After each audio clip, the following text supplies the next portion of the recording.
നമ്മൾ ക്ഷേമരാഷ്ട്രത്തെക്കുറിച്ച് വാദോരാതെ പറയാറുണ്ട്.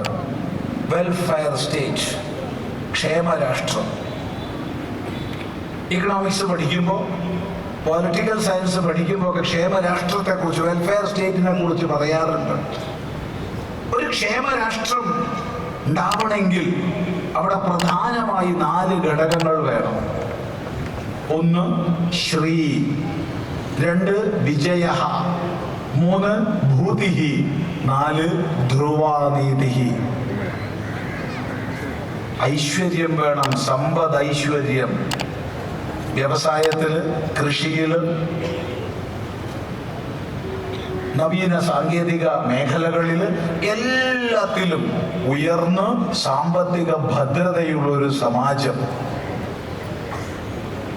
ശ്രീ വിജയ, എല്ലാ മേഖലയിലും, കലയിലായാലും സാഹിത്യത്തിലായാലും സൈനിക മികവിലായാലും കയറ്റുമതിയിലായാലും എന്ന് വേണ്ട എല്ലാത്തിലും വിജയം, എല്ലാത്തിലും വിജയം. ഭൂതി, മഹാത്മ്യം. സർവോപരി ധ്രുവാനീതി, നിത്യമായ നീതി നിർവഹണം, ജസ്റ്റിസ്. ഈ 4 ചേർന്നാലേ ഒന്ന് വെൽഫെയർ സ്റ്റേറ്റ് ആവുള്ളൂ, ഒന്ന് ക്ഷേമരാഷ്ട്രമാവുള്ളൂ.